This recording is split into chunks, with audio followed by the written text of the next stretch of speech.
শুনছেন নটার গল্প, গল্পে গল্পে জমজমাট।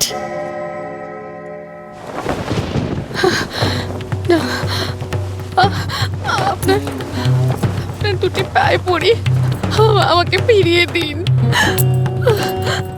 আমাকে ফিরিয়ে দিন, আমাকে ঘরে ফিরিয়ে দিন, দয়া করুন, দয়া করুন। আমার স্বামী ছেলে আমার পথে আছে, দোহাই আপনার, আমাকে ফিরিয়ে দেবো বলে তো অত দূর থেকে এত দূরে তোমাকে নিয়ে আসা হয়নি, এ কথাটা বোঝো না? আপনার তো স্ত্রী আছে, সন্তান আছে, আপনিও তো কারো স্বামী। হ্যাঁ হ্যাঁ, ঠিক ঠিক ঠিক বলেছো তুমি। আমি কারোর স্বামী, কিন্তু তোমার স্বামী তো নই। আমি তোমার রাজা হতে চাই, বুঝলে? আমি তোমার রাজা হতে চাই। এই যে আমার এত ধন দৌলত দেখছো, এই সব তোমার। আজ গোটা রাতটা তুমি আমার রানী হয়ে থাকবে। চাই না, আমি রানী হতে চাই না, আমি রানী হতে চাই না। আমাকে ভিখারি থাকতে দিন, দোহাই আপনার, পায়ে পড়ি আমি। এত অবাধ্য কেন তুমি? হ্যাঁ, তবে তোমার এই জেদটা আমার খুব পছন্দ হয়েছে। আর তো দেরি সইছে না। দেখি এসো, তোমাকে এই প্রতাপ নারায়ণ ডাকছে, এসো এসো।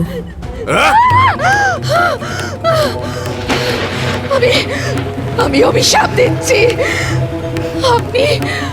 আপনি ধ্বংস হয়ে যাবেন, আপনার সর্বনাশ হবে, নির্বংশ হবেন আপনি, নির্বংশ হবেন আপনি, নির্বংশ হবে। শুনছেন বিভূতিভূষণ বন্দ্যোপাধ্যায়ের গল্প অভিশাপ। পলাশপুরের প্রতাপনারায়ণ চৌধুরীর নাম শোনেনি এমন লোক খুব কম আছে। এক সময় তার প্রতাপে সারা পলাশপুর একেবারে তটস্থ হয়ে থাকত। এই প্রতাপনারায়ণের নামে সেই সময় নাকি বাঘে গরুতে এক ঘাটে জল খেত। তবে প্রতাপনারায়ণ চৌধুরীর পূর্বপুরুষদের দাপটও কিছু কম ছিল না। পলাশপুরের পদ্মদিঘির পাড়টা গনগনে দুপুরে কেমন যেন নিঝুম থাকে। অদ্ভুত একটা গা ছমছমে ভাব। শহরের কোলাহল থেকে কেউ হঠাৎ এসে পড়লে এখানে তার একটু বেশ অস্বস্তিই হবে। পাতা পড়ে থাকা মেঠো রাস্তাটা ধরে সোজা গেলেই প্রতাপনারায়ণ চৌধুরীর বাড়ি। এই রাস্তাটাই সব থেকে শর্টকাট। গ্রামের দুপুর বেশ নিরালাই হয়, তবে এই জায়গাটায় দুপুরটাও কেমন যেন থমকে থাকে। বাতাসটাও বেশ ভারী হয়ে থাকে, যেন অনেকগুলো কথা একসাথে ভেসে বেড়ায় সে বাতাসে। বাতাস কি কথা বলে? কোথায় যেন পড়েছিলাম এমনই কিছু। ডাইনে বাঁয়ে শেষ দেখা যায় না এমনই একটা বিশাল বাড়ি, তার বেশ কিছু জায়গায় পলেস্তারা খসিয়ে হাড় বের করে যেন ইটের পাঁজার মতো দাঁড়িয়ে আছে। ভাঙা খিলান, হেলে পড়া ফটক আর অর্ধেক হয়ে থাকা থাম দেখলে মনে হয় বয়সের ভারে পুরনো স্পর্ধা যেমন ভেঙে পড়ে, এও ঠিক তেমনই। তবে পলাশপুরের বাতাস জানে যে এ ভাঙন স্পর্ধার নয়, এ অভিশাপের ফসল। ভামিনীর অভিশাপেই আজ পলাশপুরের সব থেকে বড় দম্ভের এই অবস্থা। এই এত বড় একটা সম্পত্তির খোঁজ খবর নেওয়া বা দেখাশোনা করার মতো একটা লোকও আজ আর নেই, বেঁচে নেই। এই বংশের একজনও আর বেঁচে নেই। গোটা বংশটাই নির্বংশ হয়ে গেছে। এখানে কান পাতলেই বাতাসে যে একটা অস্পষ্ট ভারী আওয়াজ শোনা যায়, তা আসলে হাহাকার। এখানে এলে তা সবাই শুনতে পায়। এক ভয়ঙ্কর অতীতের করাল গ্রাসেই পুড়ে ছারখার হয়ে শুধুমাত্র একটা ধ্বংসস্তূপ হয়ে রয়ে গেছে আজ পলাশপুরের এক সময়ের দুর্দণ্ড প্রতাপ জমিদার বংশের বাড়ি। সেই ভয়ানক অতীত যে কি সর্বনাশ ডেকে এনেছিল তা কল্পনা করলে আজও গায়ের রক্ত হিম হয়ে যায়। সর্বনাশই বটে, যে বংশের সঙ্গে শুধুই রক্ত, হাহাকার আর দীর্ঘশ্বাস জড়িয়ে আছে, তার চেয়ে বড় সর্বনাশ আর কী হতে পারে? বিশ্বাস ভাঙার চেয়ে বড় অপরাধ তো আর কিছু হতেও পারে না। কিন্তু কার বিশ্বাস ভেঙেছিল এই জমিদার বংশ? শুধুমাত্র ভামিনী নামের এক অজ্ঞাত অপরিচিতা মেয়ের বিশ্বাসভঙ্গের জন্যই কি এত বড় সর্বনাশটা নেমে এসেছিল? তা কিন্তু নয়। শুধু ভামিনী নয়, ভামিনী ছিল আসলে কফিনের শেষ পেরেক। ভামিনীর আগে যাদের হাহাকার আর শোনা যায়নি, ভামিনী ছিল তাদের সকলের প্রতিনিধি। আসল কাহিনীটা কিন্তু আরও অনেক আগে থেকে শুরু হয়েছিল, তবে ইতিহাস সে কথা মনে রাখেনি। কিন্তু তাতে সত্যিটা তো আর পাল্টে যায় না। আর এই সত্যান্বেষণের জন্যই আমাদের পৌঁছে যেতে হবে 200 বছরেরও আগের এক ফেলে আসা সময়ে, 1800 সাল। এ দেশে তখন ধীরে ধীরে ইংরেজ শাসন জাঁকিয়ে বসছে। সেই সময় থেকেই হ্যামিল্টন সাহেব আর তার দলবল বাংলার ছোট ছোট শান্ত নিরাপদ গ্রামে গঞ্জে ইচ্ছে মতো তাণ্ডব চালাতে শুরু করল। Hey, stop! I say stop! কি লইয়া যাইতেছ? ধান উহা আমাকে দিতে হইবে। আমি এই জমির মালিক আছে, তোমরা জানো না? হুজুর, মাই বাপ, এই ধান আমাদের সম্বৎসরের খোরাকি বটে। এই ধান নিয়ে নিলে ছেলে পুলে নিয়ে না খেয়ে মরবো হুজুর। হা, মরবে তো মরবে, আমি গোট দিবে তোমাদের, বাট ওই ধান আমার। হুজুর, হুজুর, হুজুর তো হয় আপনার, আমাদের এভাবে। Hey, come on! হুজুর, উহাতে যা আছে কারিয়া লাও ফার্স্ট। Hey, hey, মারো সালেক, মারো, মারো সলকে, মারো! और एक निगर भाग गया, वो देखो। ঘোড়া ডাকাত পড়েছে, কে আছো? শিগগির এসো, ডাকাত পড়েছে। Hey, they are moving. Roko, hade, roko.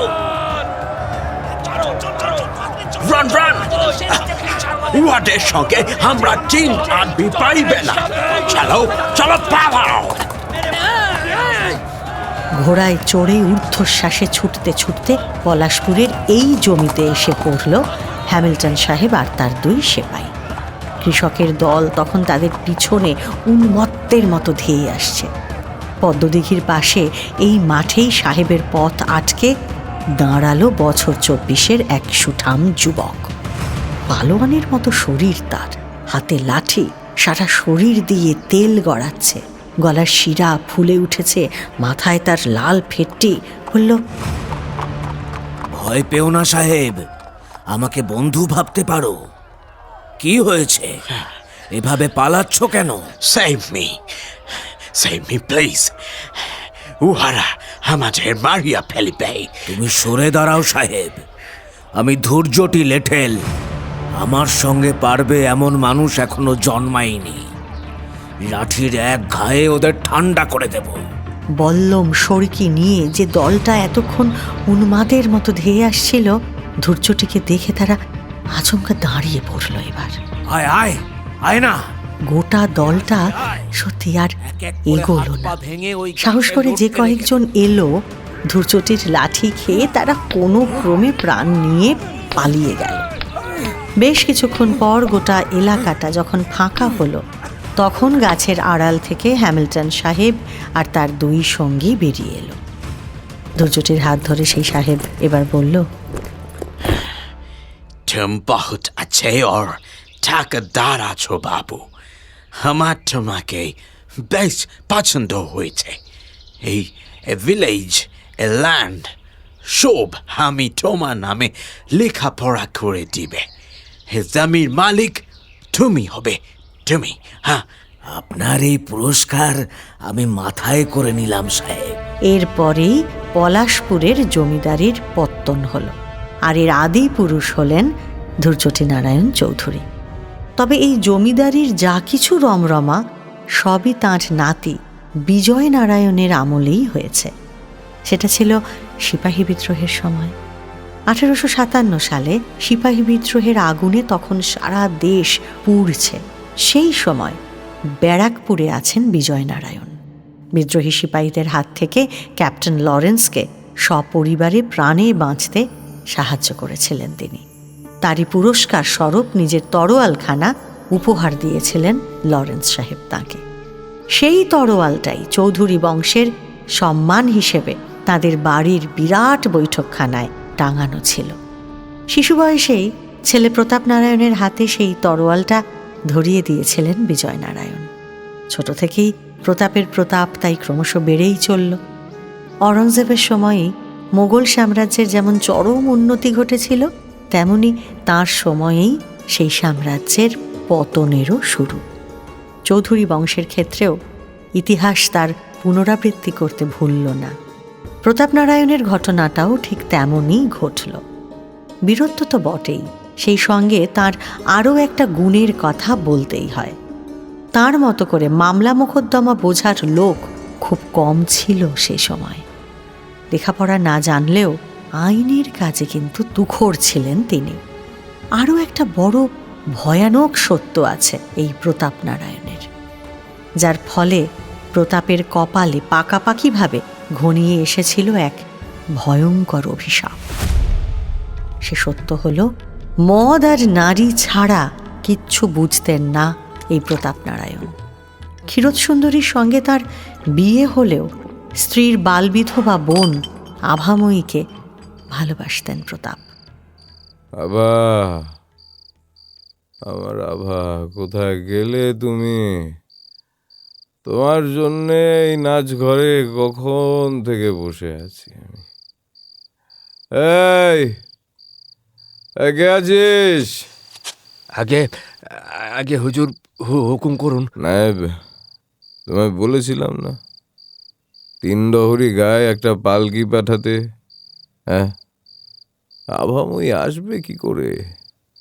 আগে হুজুর পাঠানো হয়েছিল তো।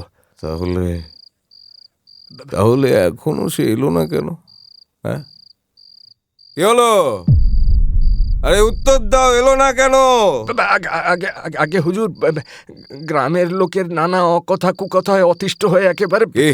হ্যাঁ, এই বলো বলো, চুপ করে রইলে কেন? বলো। তিনি আত্মহত্যা করেছেন হুজুর। কি বললে নায়েব? কি বললে তুমি? হ্যাঁ, বিধবা আভাময়ীর প্রতি প্রতাপ নারায়ণের এই কামনাকে গ্রামীণ সমাজ কিছুতেই মেনে নিতে পারল না। জমিদারকে তো তারা কিছু বলতে পারল না, তবে এই দুর্ঘটনার সমস্ত দায় অসহায় বিধবার ওপর চাপিয়ে দিয়েছে সমাজ। আর তারই পরিণামে চিরদিনের মতো চোখ বুজেছে আভাময়ী।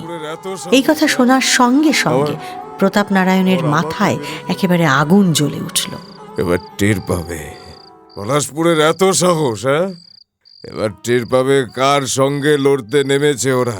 এবার কালু, এই কালু, হুজুর, পলাশপুরের যেখানে যত মেয়ে আছে সবাইকে আমার কাছে ধরে নিয়ে আসবি, একজনও যেন বাকি না থাকে। হ্যাঁ, পলাশপুরের নারী মাংস চাই আমার। হ্যাঁ, পলাশপুরের নারী মাংস চাই, বুঝেছিস? আজ্ঞে কর্তা, আপনার হুকুম মতো কাজ হয়ে যাবে।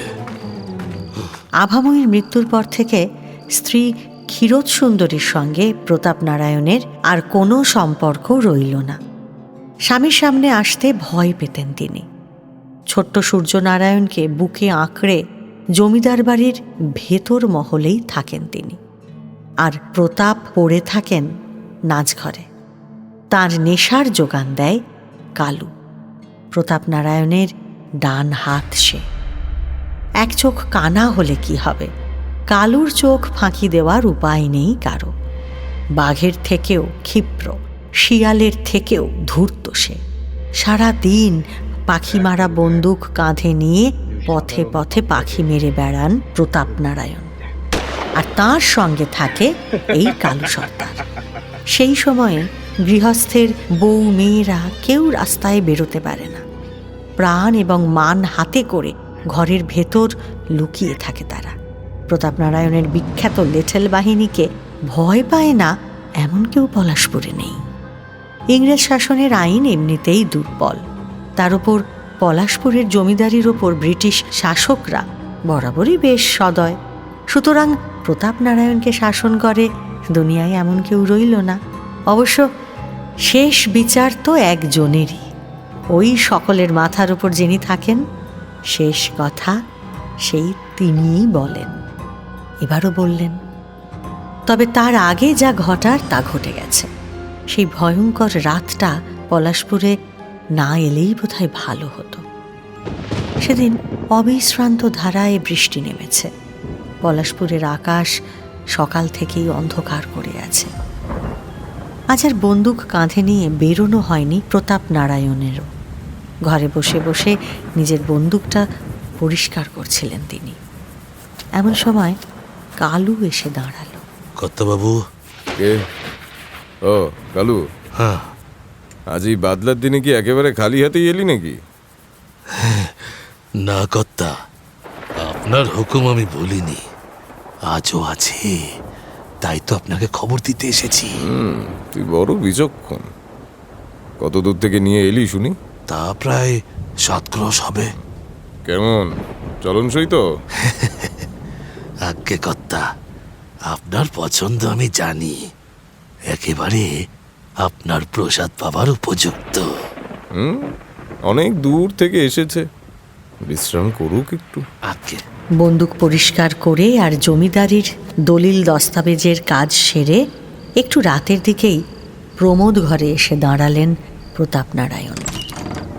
বিরাট ঘরটার একেবারে কোণের দিকে জবুথবু হয়ে বসেছিল একটা কাপড়ের পুঁটলি। দরজার কাছ থেকে তাকে কাপড়ের পুঁটলির বাইরে আর কিছু মনে হলো না প্রতাপ নারায়ণের। সারা শরীর কাপড় দিয়ে ঢেকে মেয়েটি এমনভাবে বসে আছে যে সে যে আসলে একটা মানুষ তা বোঝারই উপায় নেই। ক্ষীণ কান্নার শব্দটা শুধু দূর থেকেই শুনতে পাচ্ছিলেন প্রতাপ। মানুষের পায়ের শব্দে ঘোমটা সরিয়ে মুখ তুলে এবার চেয়ে দেখল মেয়েটি। প্রতাপ নারায়ণকে দেখে ভয়ে শিউরে উঠল সে। তা সে কেঁপে ওঠা শরীর আর ভয়ার্ত মুখ দেখে মুগ্ধ হয়ে গেলেন জমিদার। মাধবীলতার মতো এমন এক কোমল ভয়ে থরথর নারী এই বৃষ্টির দিনে তার রক্তে যেন মাতন ধরিয়ে দিল। খাবারের থালাটা তখনও পড়েছিল মেয়েটির সামনে। একটা দানাও সে ছুঁয়ে দেখেনি। মেয়েটি সামনে এসে নরম গলায় প্রতাপ নারায়ণ জিজ্ঞাসা করলেন, তোমার চোখ দুটো তো বড় সুন্দর, নাম কি তোমার? কি হলো বলো নাম। ভামিনী। বেশ বেশ বেশ, এত দূর থেকে এসেছো, খাওনি কেন? তোমার খিদে পায়নি নাকি খাবার পছন্দ হয়নি? নাকি অন্য কিছু দিতে বলবো? না না না না না না, আমার খিদে নেই, আমার কিচ্ছু লাগবে না। আমি ফিরে যাব, দয়া করে আমাকে ফিরিয়ে দিন। ফিরে তো তুমি যাবেই, এখানে তোমাকে রাখবো না। শুধু আজকের একটা না না না, আমাকে ফিরিয়ে দিন, আমাকে যেতে দিন। কাজ মিটে গেলেই চলে যাবে, এত অনুরোধেরই বা কি আছে? আজ গোটা রাতটা তুমি আমার রানী হয়ে থাকবে। দেখি, এসো এসো এসো। প্রতাপ নারায়ণের জবরদস্তির সামনে এর আগে আর কোনো নারী রুখে দাঁড়াতে পারেনি। পলাশপুর কেন, আশেপাশের সমস্ত গ্রামের মেয়েরা প্রতাপের হাতের খেলার পুতুল ছাড়া আর কিচ্ছু না। কিন্তু এই অখ্যাত একটি মেয়ে ভামিনী একেবারে বিষধর সাপের মতো তীব্র কণ্ঠে গর্জে উঠল একেবারে। শুনে রাখো জমিদার, আমি যদি সত্যিকারের সতী হয়ে থাকি তাহলে আমার অভিশাপ কখনো সহ্য করতে পারবে না তুমি। চলে যাবে, চলে যাবে, চলে যাবে, সব চলে যাবে, সব চলে যাবে। প্রতাপ নারায়ণ এই প্রথমবার থমকে গেলেন। কোনো অবলা নারীরও যে এতখানি ক্ষমতা আছে ওই কথাটা এতকাল তিনি জানতেন না। ভামিনীর এই রণচণ্ডী মূর্তি দেখে কয়েক মুহূর্ত তার মুখে কোনো কথা এলো না, কিন্তু জমিদারি রক্তই তো শেষ কথা বলবে। তাই ভামিনীর তীব্র বাধা এবং অভিশাপ সত্ত্বেও ক্ষুধার্ত বাঘের মতো ভামিনীর ওপর ঝাঁপিয়ে পড়লেন প্রতাপনারায়ণ। সেই রাতে পলাশপুরে ঝড়, বৃষ্টি এবং বজ্রপাত এমন ভয়ানক হয়ে উঠল যে গ্রামের মানুষ ভাবল আজই বুঝি তাদের শেষ দিন। ভামিনীর অভিশাপের কথাও কেমন করে যেন আর চৌধুরী বাড়ির ওই প্রমোদ ঘরের চার দেওয়ালটার মধ্যেই শুধু চাপা রইল। সারা প্রাসাদ জুড়ে এই খবরটা রটে গেল, আর সেই রাতের পর থেকে ভামিনীও ওই ঘরেই পড়ে রইল।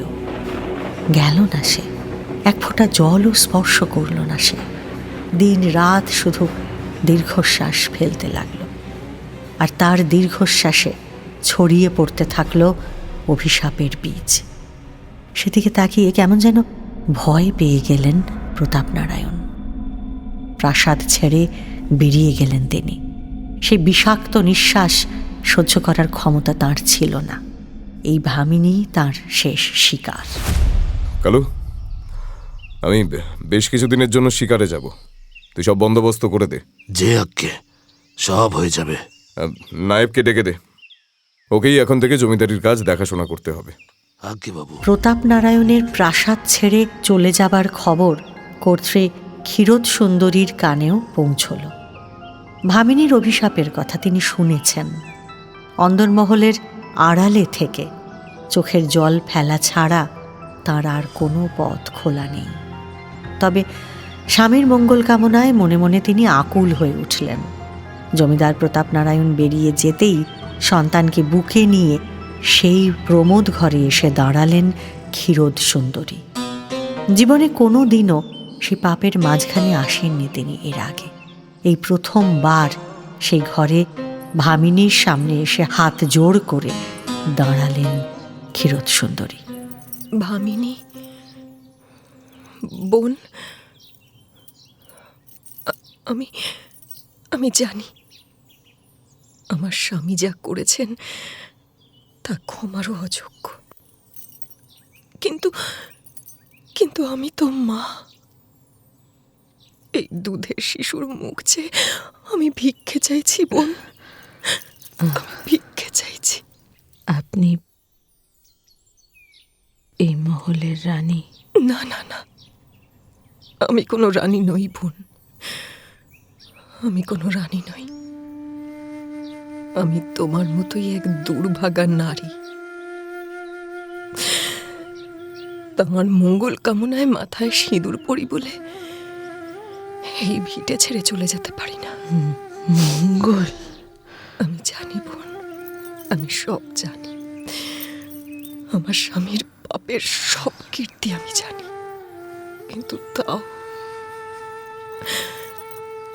আমার এই ছেলেটার দিকে তাকিয়ে একটিবার তাকে ক্ষমা করো মা, ক্ষমা করো, ক্ষমা করো।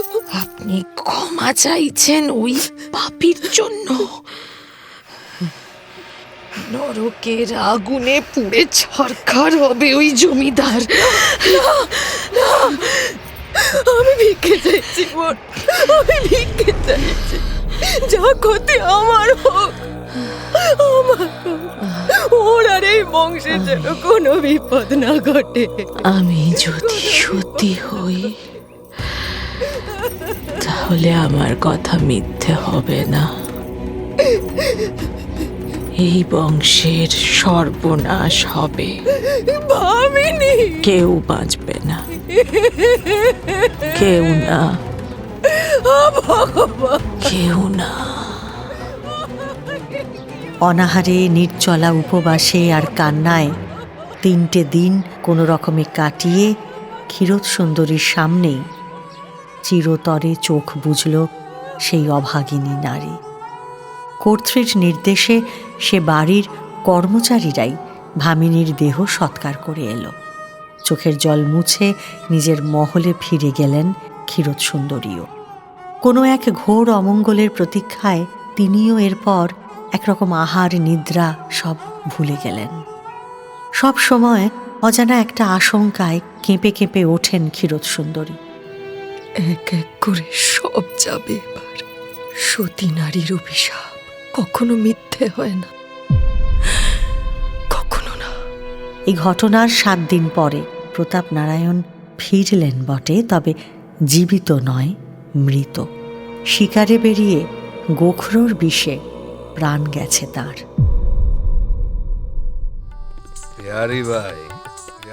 প্রতাপ নারায়ণের একমাত্র সন্তান সূর্যনারায়ণ চৌধুরীর পরস্ত্রীতে নেশা নেই, তবে তার ধ্যান জ্ঞান হল বাইজি নাচ। প্রতাপ নারায়ণ চৌধুরীর ছায়া না হলেও তার ছেলেও কিন্তু সেই নাচঘরকেই আঁকড়ে রইল। লখনৌ, দিল্লি, আগ্রা, বেনারস, লাহোর, বোম্বাই, কলকাতা, যেখানে বাইজির ঠেক, যেখানে বাইজিদের নাম ডাক সব থেকে বেশি, সেখানেই সূর্যনারায়ণের লোক গিয়ে হাজির হয়েছে। বাইজি আর সুরার নেশায় বিভোর সূর্যনারায়ণের জমিদারিতে সূর্যোদয় আর সম্ভব ছিল না। জমিদারির এই সূর্যাস্ত অবশ্য ক্ষীরোদসুন্দরীকে দেখতে হয়নি, তিনি তার আগেই অস্ত যান। কিন্তু অন্দরমহলে সূর্যনারায়ণের যে ধর্মপত্নী এসে বসেছে, তার কপালেও সুখ লেখেননি বিধাতা। মাসে একটা দিনও তার জমিদার স্বামী অন্দরমহলে আসে কিনা সন্দেহ, আর যেদিন আসে সেদিনও বা সুখ কোথায়? কোথায় আমি কে কে কে তুমি তুমি কে? তুমি কি পিয়ারি পিয়ারি নাকি? হ্যাঁ হ্যাঁ, তোমার তোমার ঘুঙুর কোথায় পিয়ারি? তুমি কাঁদছো কেন পিয়ারি? তুমি কেঁদো না পিয়ারি, কেঁদো না। তুমি কি চাও তুমি? আমি বিদায় দিয়ে দেবো বিদায়, বাকিদের কালই বিদায় দিয়ে দেবো। শুধু তুমি থাকবে আমার নাচমহলে, তুমি থাকবে রানীর মতো।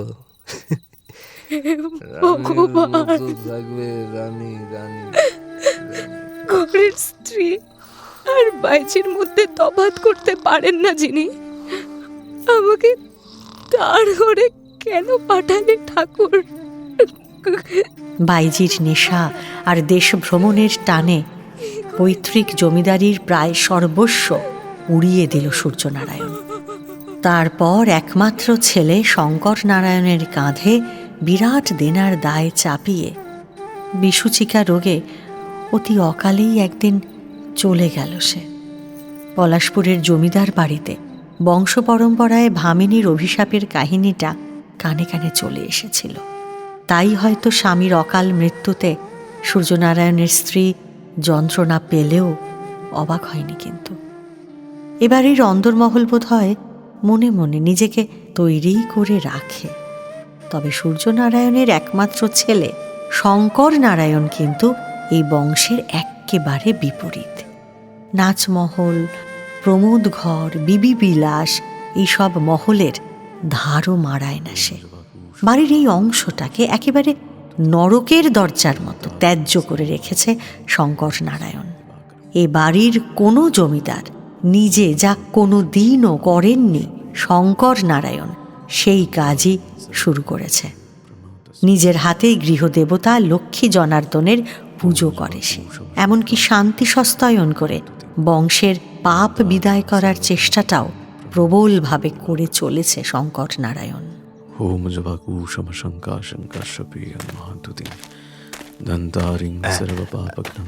আগে জমিদার বাবু, বলছিলাম যে এই হিসেবের খাতাটা যদি... আপনাকে বলেছি না আমার সূর্য প্রণামের সময় কোনো ব্যাঘাত ঘটাবেন না।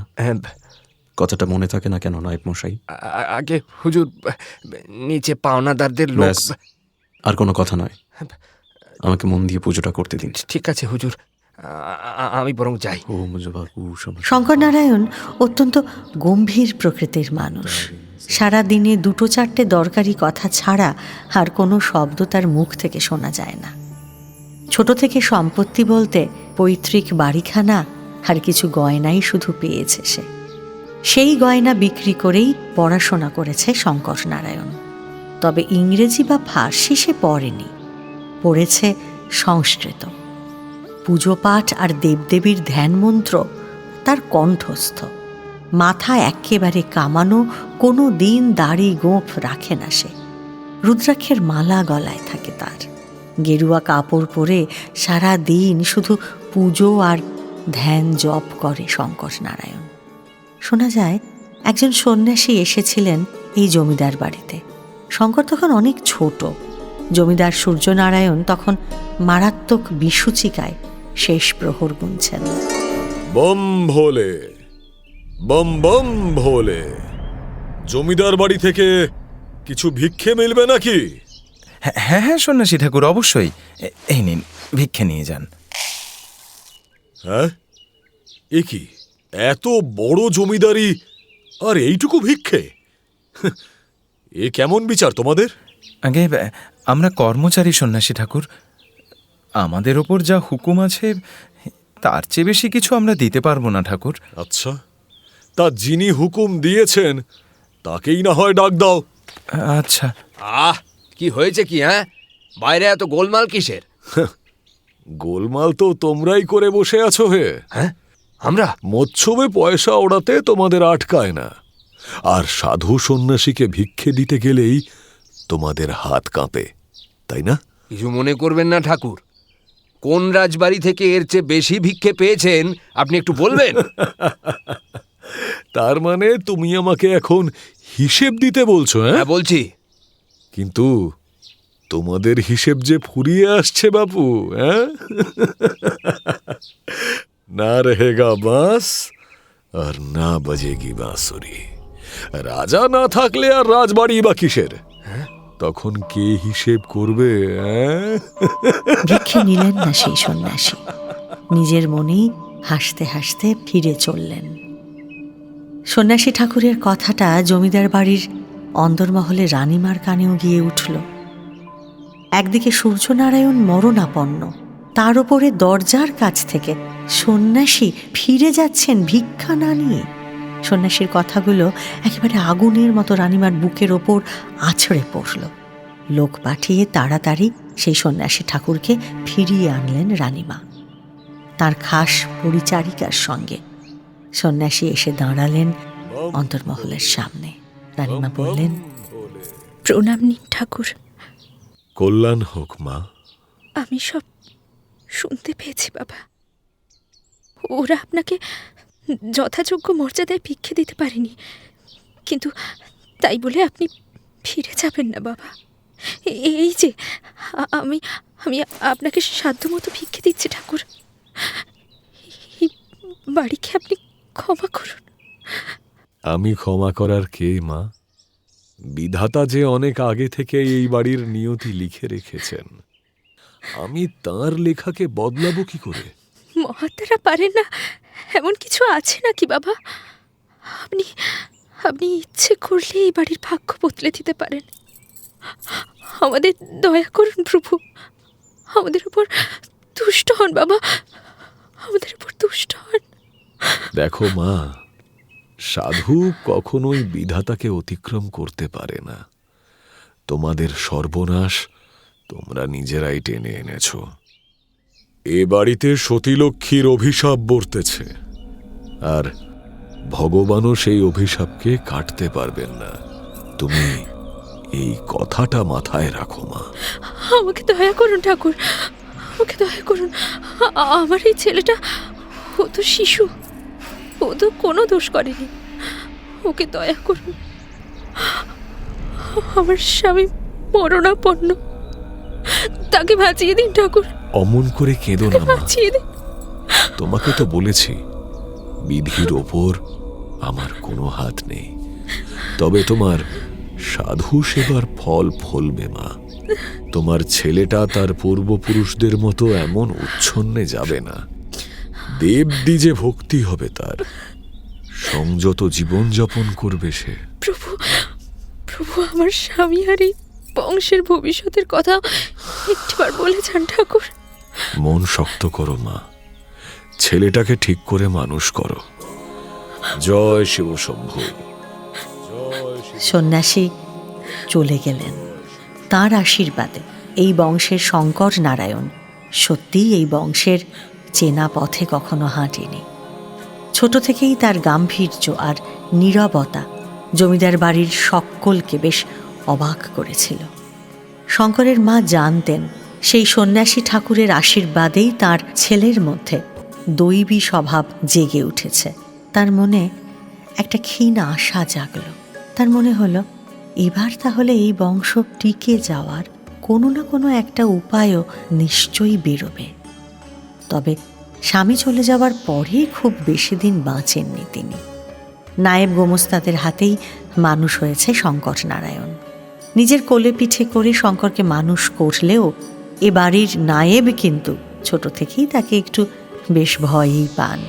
কুমার, কুমার সন্ধে হয়ে গেছে, ছাদ থেকে নেমে আসুন কুমার। কুমার, শুনতে পাচ্ছেন? আমাকে একা থাকতে দিন।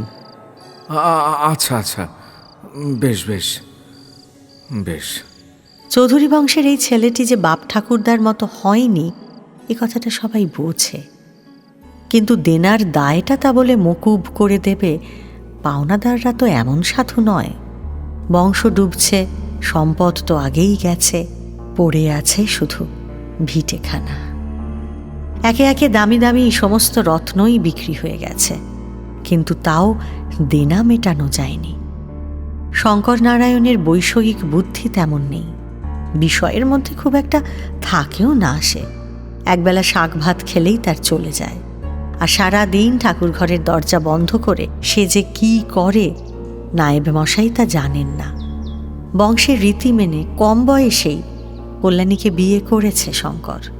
কম বয়সেই একটা সন্তানও হয়েছে তার। তার বাপ ঠাকুরদার মতো স্ত্রীকে অবহেলা না করলেও বাড়তি কোনো নজর দেয় না শঙ্কর নারায়ণ। স্বামী স্ত্রীর মধ্যে দেখা প্রায় হয় না বললেই চলে। বৌরানী, ঘরে আছেন মা? কে? বৌরানী। আসুন দেওয়ানজি, বিশেষ কোনো দরকার? আগে কর্তাবাবুর তো নাগাল মিলছে না মা। নিচে পাওনাদাররা লেঠেল বাহিনী পাঠিয়েছে, কি যে করি। উনি তো সেই ভোরবেলা স্নান করে ঠাকুর ঘরে ঢুকেছেন, তারপরে আর জানি মা, ছাদে আমার সঙ্গে দেখাও হয়েছিল, বলেওছি সব, কিন্তু আমাকে কোনো উত্তর না দিয়েই তো ঠাকুর ঘরে চলে গেলেন। তারপর থেকে ঘরের দরজা বন্ধ। হ্যাঁ, আমিও কি যে করি, ছেলেটারও কাল থেকে খুব জ্বর। হ্যাঁ, খোকাবাবুর জ্বর হয়েছে? আমাকে বলেননি কেন বৌরানী? আমি নয় কবিরাজকে একবার। দেওয়ানজি, এক্ষুনি তার দরকার নেই। গেলবার তো কানের দুলজোড়া বাধা দিতে হলো, এবার আর। কবিরাজ মশাইয়ের বংশ এ বাড়ির নুন খেয়েছেন মা। এই বুড়ো কবিরাজের বাবা আপনার শ্বশুর মশাই। জানি দেওয়ানজি, কবিরাজ মশাই কখনো কিছু চান না, দিতে গেলে বিব্রত হন, কিন্তু আমারও তো চক্ষু লজ্জা বলে কিছু আছে নাকি? সবই তো গেছে, একমাত্র ওটাই। নিচে তাহলে যদি আমি গেলে হয়, তাহলে আমি না হয় যাচ্ছি। না না মা, সে কি? আপনি এই বংশের লক্ষ্মী, আপনি কি করে? আমি দেখছি, আপনি কিছু ভাববেন না মা, আমি দেখছি। বুড়ো দেওয়ান চলে গেলেন।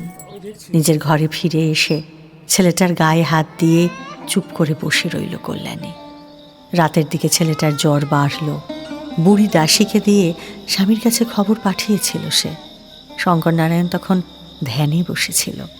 তার সেই ধ্যান ঘরের বাইরে থেকেই মৃদু গলায় ডাকল বুড়ি দাসী, বাবু, বাবু। আবার মায়া, এ কোন রূপ ধরে ছলনা করতে এসেছো? কর্তামশাই।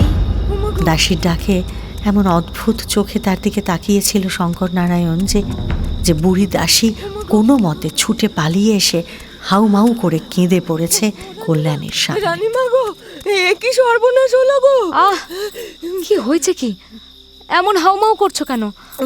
কর্তা বাবুকে খবর দিয়েছো? বাবা রে, ওরে বাবা, কর্তা বাবুকে ভূতে ধরেছে মা, ভূতে ধরেছে। কি বলছোটা কি? ভূতে ধরেছে মানে? দেখলাম চোখ দুটো জবা ফুলের মতো লাল, টেনে টেনে দুটো চোখ খুলে কেমন করে যেন তাকালেন। কি? আমাকে তো চিনতেই পারলেন না। কি কি সব যেন বলতে লাগলেন। ওরে বাবা রে। ছেলে কিংবা সম্পত্তি কারোরই কোনো খোঁজ রাখে না শঙ্কর নারায়ণ। বৃদ্ধ নায়েব আর কল্যাণী দুজনের কপালেই চিন্তার ভাঁজ জমে ওঠে। প্রত্যেকটা দিন কাটে আর পরের দিনটা নিয়ে চিন্তায় আকুল হয় তারা। তবে শঙ্কর নারায়ণ যে কিছুই জানে না এমনটাও কিন্তু নয়। শুনশান দুপুরে কিংবা নিস্তব্ধ রাত্রে তিনতলার ছাদ থেকে এই নিঝুম পুরীর দিকে চেয়ে দাঁড়িয়ে থাকে শঙ্কর নারায়ণ। চারিদিকে বট অশ্বত্থের ঝুড়ি, আশপাশে আগাছার দল মাথা চাড়া দিয়ে উঠছে। 3 মহলা বাড়ির এই মহলটাই যা একটু বসবাসের মতো আছে, বাকি 2 মহলের অবস্থা চোখে দেখা যায় না। লোকে একসময় বলতো চৌধুরী বাবুরা বাঘ পোষেন। প্রতাপনারায়ণের আমলে কালু সর্দারের নিজস্ব বাহিনী সদর মহলে একেবারে দাপিয়ে বেড়াত। সেই মহলের এপাশে ওপাশে এখন চাঙড় খসে পড়ছে। দেওয়ানজির হিসেব ঘরেও না কোন দিন ইট খসে পড়ে। চৌধুরী বাড়ির এই কঙ্কাল দেখতে দেখতে আকুল হয়ে ওঠে শঙ্কর নারায়ণ। ছাদের ঠাকুর ঘরে ছুটে যায় সে, আর তারপর লক্ষ্মী জনার্দনের সিংহাসনের সামনে 2 হাত পেতে পাগলের মতো চাইতে থাকে। চৌধুরী বংশের সম্পদ ফিরিয়ে দাও মা, এই বংশের ঐশ্বর্য ফিরিয়ে দাও, আমাদের রক্ষা করো মা। এক পুরুষের অভিশাপে গোটা বংশটাকে এভাবে নিশ্চিহ্ন করে দিও না মা, এভাবে নিশ্চিহ্ন করে দিও না। শেষ হয়ে যাবে, সব শেষ হয়ে যাবে। এই বংশ আর বাঁচবে না। আমি অভিশাপ দিচ্ছি, শেষ হয়ে যাবে সব। শেষ হয়ে যাবে। কে? কার গলা? না না না, আমি মানি না। আমার এত জপ, এত পুজো, এইসব কি তবে বিফলে যাবে? মা বাঁচাও, মা তুমি আমাদের বাঁচাও। আমি অভিশাপ দিচ্ছি, শেষ হয়ে যাবে সব। শেষ হয়ে যাবে। না না না না, এইসব আমি শুনতে চাই না, আমি শুনতে চাই না। কে আছো? ওকে সরিয়ে নিয়ে যাও, সরিয়ে নিয়ে যাও। একলা অন্ধকার ঘরে অচেতনের মতো পড়ে থাকে শঙ্কর নারায়ণ। কেউ তার আওয়াজ শুনতে পায় না। নিঃশব্দ অন্ধকার ভেদ করে রাতচরা পাখি উড়ে যায়। পাশের জঙ্গল থেকে শেয়াল ডেকে ওঠে। শঙ্কর নারায়ণের প্রলাপগুলো যেন অসীম কালো আকাশের বুকে বুদবুদের মতো মিলিয়ে যায়। সেই গৃহলক্ষ্মীর সিংহাসনের সামনেই অতল ঘুমের রাজ্যে তলিয়ে যায় জমিদার শঙ্কর নারায়ণ চৌধুরী। পলাশপুরে আজকাল মাঝে মাঝেই ভোর হয় বেহালার ডাকে। বেহালাটা ঠিক ডাকে না, সে কাঁদে। শঙ্কর নারায়ণের নিজস্ব সম্পদ বলতে একটা পুরনো বেহালা। সেই কোন ছেলেবেলায় তার মায়ের আগ্রহে বেহালা শিখতে শুরু করেছিল সে। তারপর থেকেই এই বেহালাটা তার একমাত্র বন্ধু। শঙ্কর নারায়ণের মনের ভাব বুঝে নেওয়ার আশ্চর্য ক্ষমতা আছে তার। গোটা বাড়িটা জুড়ে বেহালার মূর্ছনা কেঁদে যায়, আর সেই আওয়াজ শুনে নিঃশব্দে দীর্ঘশ্বাস ফেলে কল্যাণী। সেদিন ভোরবেলায় ঘরের পাশেই গম্ভীর কণ্ঠের একটা ডাক শুনে বাইরে বেরিয়ে এলেন দেওয়ানজি। প্রণাম নেবেন সাধু বাবা, আজ ভোরবেলাতেই সাধু দর্শন, কি পূর্ণ আমার। কল্যাণ হোক। তোমাদের জমিদার মশাইয়ের সঙ্গে আমার একটু দরকার ছিল। আচ্ছা, তিনি কি এখনো পুজো পাঠ করেন? সারাদিন তো ওই পুজোর ঘরেই বসে থাকেন, অন্য কোনো কাজে একেবারেই মাথা দেন না। বেশ, তাঁর ঘরটা আমাকে একটু দেখিয়ে দিতে পারো? হ্যাঁ হ্যাঁ, আপনি একটু বিশ্রাম করুন ঠাকুর, এক্ষুনি কর্তা মশাইয়ের কাছে খবর পাঠাচ্ছি। না না না না, আমি নিজেই যাব। আমাকে তুমি শুধু একটু পথটা দেখিয়ে দাও।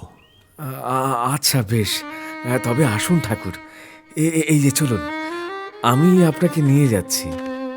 সন্ন্যাসীকে পথ দেখিয়ে 3 তলার ছাদের দিকে নিয়ে চললেন দেওয়ানজি।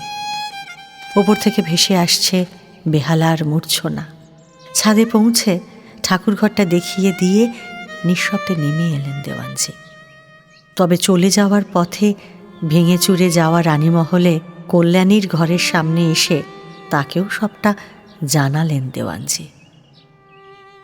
এই সন্ন্যাসী ঠাকুর কে দেওয়ানজি? তা তো ঠিক বলতে পারবো না বৌরানী, আগে ওনাকে কখনো দেখিনি। ওর কাছে সাধুর কিসের দরকার? কেমন করে বলি মা, তিনি তো নিজে মুখে কিছু বললেন না। আমার খুব ভয় করছে দেওয়ানজি, কোনো অঘটন ঘটবে না তো? অঘটনের আর কি বা আছে বৌরানী, নতুন করে ঘটার মতো আর বিশেষ কিছু নেই বোধহয়। আসলে এর আগে তো এমনটা কখনো হয়নি, তাই। চিন্তা করবেন না মা, আপনাকে খবর দেওয়া উচিত বলে মনে হলো, তাই জানালাম। এর বেশি কি বা করতে পারি? আমি বরং নিচে যাই মা। বুকটা কেমন কেঁপে উঠল কল্যাণীর। যদিও শঙ্কর নারায়ণের মতো ধর্মপ্রাণ মানুষের কাছে সন্ন্যাসীর আশাটাই স্বাভাবিক, তবু কল্যাণী যেন স্বস্তি পাচ্ছে না। কিসের যে এত ভয় তাও বুঝতে পারে না সে। অস্বস্তি আর আতঙ্কে খোকাকে বুকে চেপে বসে থাকে কল্যাণী। সন্ন্যাসী যে কখন চলে গেলেন তা কেউ জানে না, কি বলে গেলেন তাও কারো জানার প্রশ্নই ওঠে না। তবে এখন থেকে শঙ্কর নারায়ণের হোম যজ্ঞ করার নেশাটা যেন পেয়ে বসল। প্রতিদিনই 3 তলার ঘরে যজ্ঞ করে শঙ্কর নারায়ণ। ধুনো আর গুগ্গুল পোড়া গন্ধটা সারা বাড়িতে ছড়িয়ে পড়ে। এত জোরে জোরে মন্ত্র উচ্চারণ করে সে যে নিচে থেকেও তার গম্ভীর স্বর আর মন্ত্রের ধ্বনি স্পষ্ট শোনা যায়। পলাশপুরের এই প্রেতপুরীর মতো খাঁ খাঁ জমিদার বাড়ির প্রত্যেকটা কোণায় সেই মন্ত্রধ্বনির স্পন্দন শোনা যায়। পুরো বাড়িটা যেন গমগম করে ওঠে। যত প্রবল হয়ে ওঠে শঙ্কর নারায়ণের কণ্ঠ, ততই ভয়ে আকুল হয়ে ওঠে কল্যাণী। আজ কত দিন হয়ে গেল স্বামীকে সে চোখেই দেখেনি। আগে যাও বা 1-8 নিচে নেমে আসতো তার স্বামী, ইদানিং সেই 3 তলার ছাদ আর ঠাকুর ঘর ছেড়ে কোথাও যায় না শঙ্কর নারায়ণ। তার একবেলার আহারও সেই ঠাকুর ঘরের বন্ধ দরজার সামনেই নামিয়ে রেখে আসে বুড়ি দাসী। বাড়ির সঙ্গে শঙ্কর নারায়ণের সম্পর্ক বলতে এটুকুই, শুধু এই ভাতের থালাটা। দেখতে দেখতে চৈত্র মাস এসে পড়ল। অমাবস্যার দিন নিয়ম মাফিক পুজো আর যজ্ঞ হয়ে গেছে অনেকক্ষণ। 3 তলার ঘর থেকে আওয়াজ আসাও বন্ধ হয়ে গেছে। খোকাকে পাশে নিয়ে অঘোর ঘুমে ঘুমিয়ে পড়েছে কল্যাণী। আজ শঙ্কর নারায়ণের চোখও তাড়াতাড়ি বুঝে এসেছে। আর ঠিক তখনই অন্ধকার আকাশ ভেদ করে একটা টিমটিমে প্রদীপের আলোয় চারপাশটা যেন আলোয় আলোয় একেবারে ভেসে গেল। সঙ্গে এক অপার্থিব চন্দনের গন্ধে চারদিকটা ভরে উঠল।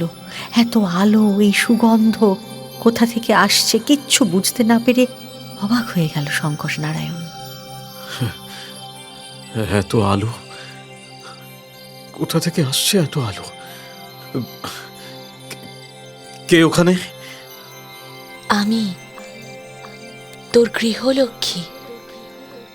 আমাকে দেখতে পাচ্ছিস না শঙ্কর নারায়ণ? এই তো মা, এই তো আমি। মাগো, তুমি তুমি কোথায় যাচ্ছ মা? দরজার দিকে এগোচ্ছ কেন? মা। আমার পথ ছাড় শঙ্কর, আমাকে যেতে দে। কেন মা, কেন কেন আমাকে ছেড়ে যেতে চাইছো মা? আমার অপরাধ কি? হ্যাঁ, সারা জীবন ধরে তোমার সেবা পুজো করেছি আমি, তোমাকে ছাড়া আর আমি কিচ্ছু জানি না মা। তবু তবু কেন তুমি চলে যাবে মা? হ্যাঁ, কেন কেন কেন বলো কেন? আমার খিদে মেটাতে পারিসনি তুই, আমাকে অভুক্ত রেখে দিয়েছিস। এই খিদে নিয়ে তোর ঘরে আমি থাকবো না। পথ ছাড় শঙ্কর। আমি নিজে নিত্য উপোস করে তোমার পুজো করি মা, আমার যা সাধ্য তাই দিয়ে তোমার পুজো করি।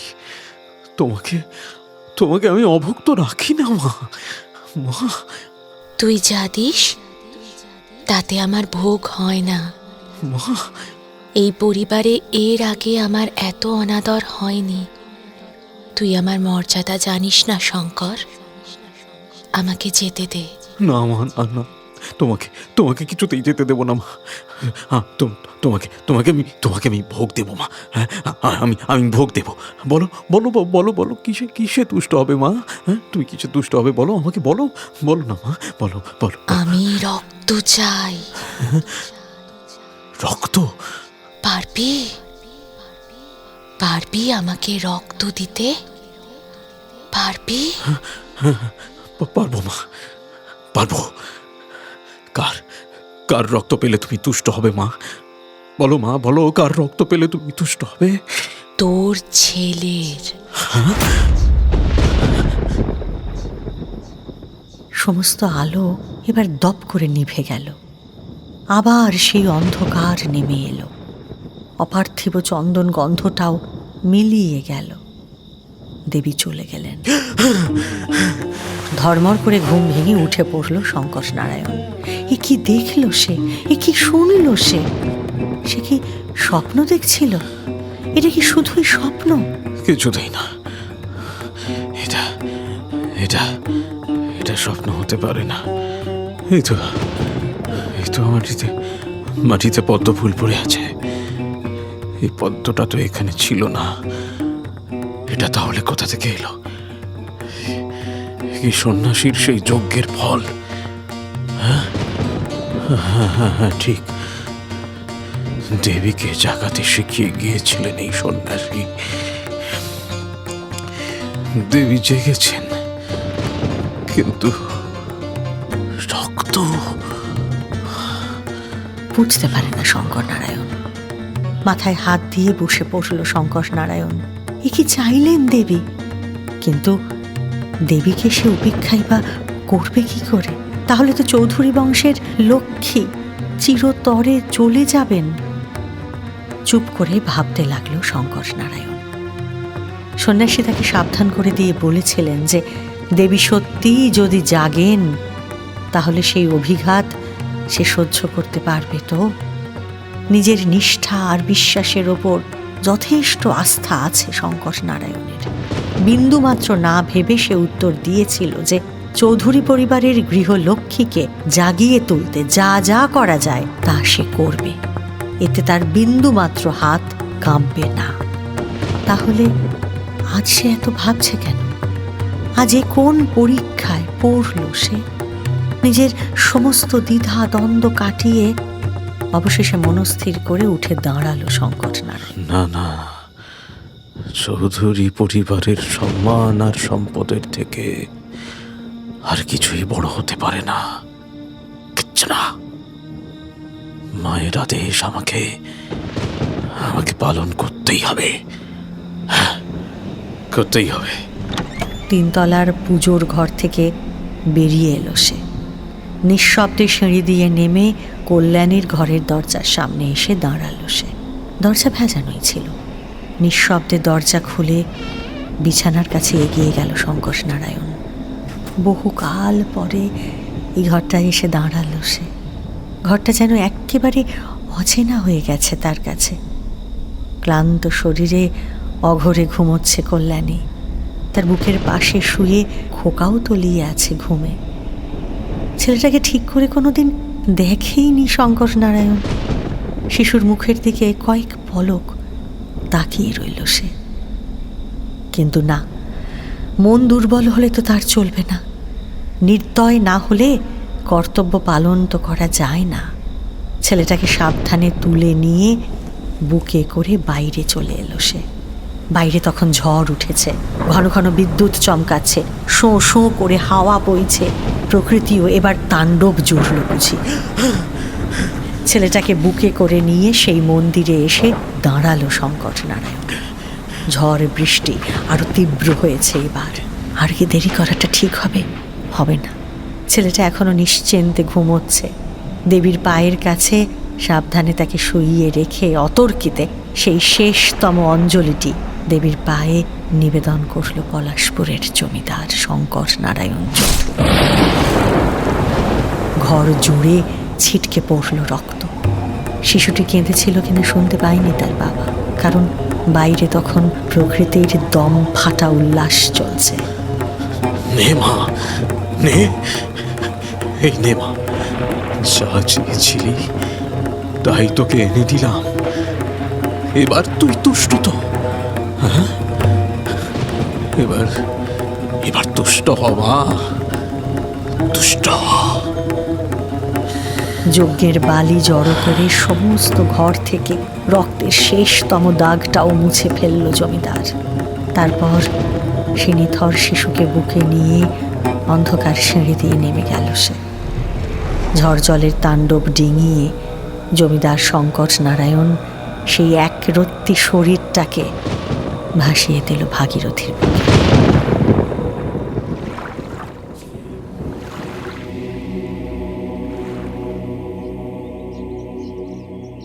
পলাশপুরে আজ নতুন করে সূর্যোদয় হয়েছে ঠিকই, আজ ভোরে পাখিও ডাকছে, তবে প্রকৃতি কেমন যেন স্তব্ধ হয়ে আছে।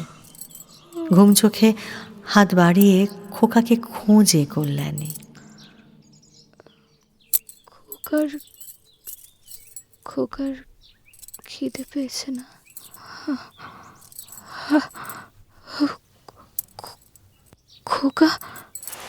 খোকা তো নেই, কে নিয়ে গেল?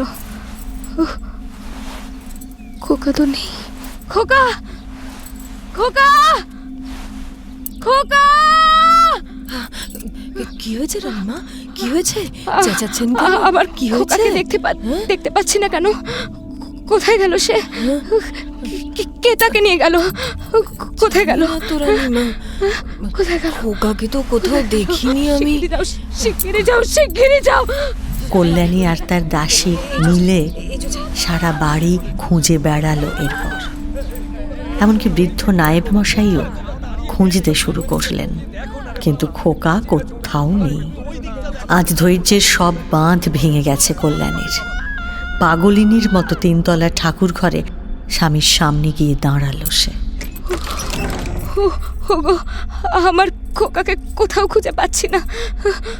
তুমি জানো সে কোথায় আছে? কথা বলো। ঘরে যাও কল্যাণী। খোকাকে না নিয়ে আমি কোথাও যাব না। খোকা কোথায়?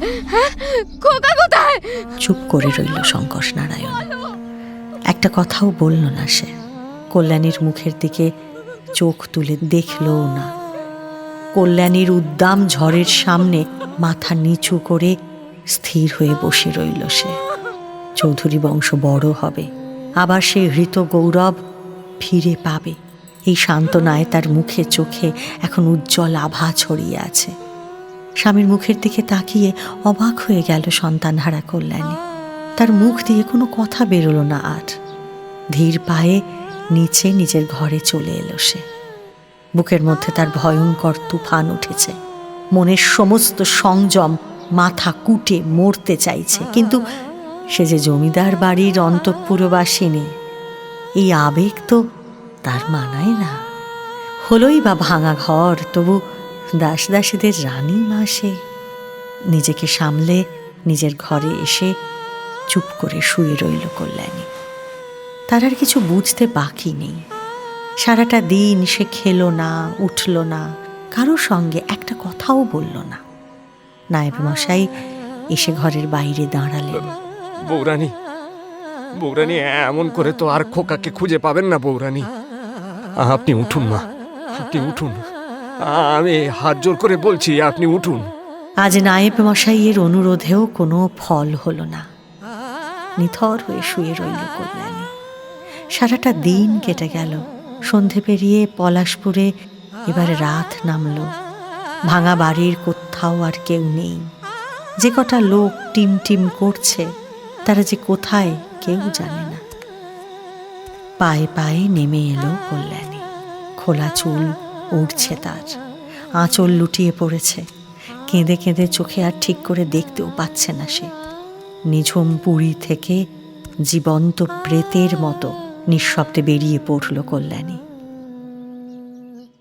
পরের দিন বিকেলে ভাগীরথীর বুকে যে দেহটা ভেসে উঠল তাকে কল্যাণী বলে শনাক্ত করতে গিয়ে বিচক্ষণ নায়েব মশাইকেও নিজের সঙ্গেই বেশ খানিকটা যুদ্ধ করতে হয়েছিল। কঙ্কালসার সেই জমিদার বাড়িতে ফিরে এসে 3 তলার ছাদের ঘরে দাঁড়িয়ে মৃদু গলায় খবরটা শুনিয়েছিলেন নায়েব মশাই জমিদার শঙ্কর নারায়ণকে। বিকেলে সায়ের ঘাটের কাছে বৌরানীর শরীরটা। সায়ের ঘাট?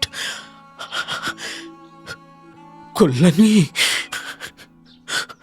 কল্যাণী। চুপচাপ নেমে এলেন নায়েব মশাই। ওপরে অস্থির হয়ে পায়চারি করছে শঙ্কর নারায়ণ। এই সায়ের ঘাটেই তো খোকাকে ভাসিয়ে এসেছিল সে। সেই ঘাটেই তাহলে মা ছেলে একসঙ্গে এসে মিলল। বুকের মাঝখানটা যেন ছিঁড়ে পড়ছে এবার। হৃৎপিণ্ডের জায়গাটা খামচে ধরে চুপ করে কিছুক্ষণ দাঁড়িয়ে রইল শঙ্কর নারায়ণ। তারপর তাকেও আর খুঁজে পাওয়া গেল না। সায়ের ঘাট কিংবা বেলডাঙ্গার কাছাকাছি সমস্ত ঘাটেই পাগলের মতো খুঁজে বেড়ালেন নায়েব মশাই, কিন্তু না, শঙ্কর নারায়ণের কোনো খোঁজ কোথাও পাওয়া গেল না। পলাশপুরের সেই চৌধুরীদের জমিদার বাড়ির ছায়াটা আজও প্রেতের মতো একলা দাঁড়িয়ে আছে। আজও তার চারপাশে আর্তচিৎকার আর খলখল হাসির লহরী ওঠে যেন। কালো তাকে মুছে দিতে পারেনি। এখানকার বাতাস ভারী, আর সেই ভারী বাতাসে যেন কিসের একটা ফিসফিসানি ঘুরতে থাকে, অদৃশ্য অভিশাপের মতো। হ্যাঁ, হয়তো এটাই তার অভিশাপ, কে জানে।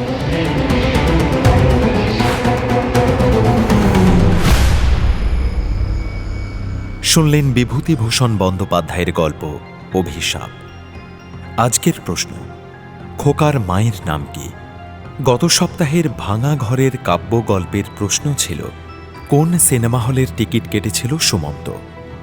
সঠিক উত্তর বিনা সিনেমা হল। প্রথম 10 জন সঠিক উত্তরদাতা হলেন সন্দীপ মণ্ডল, রমা দাস, মিষ্টু পাঁজা, অনুষ্কা পাল, প্রবীর মজুমদার, বাপি পাল, শেখ আমিন, ঈশিতা মণ্ডল, মীরা পল ও ববিতা বসাক। 9টার গল্প, গল্পে গল্পে জমজমাট। আমাদের এই চ্যানেলটি শেয়ার ও সাবস্ক্রাইব করুন। বেল আইকন প্রেস করতে ভুলবেন না কিন্তু।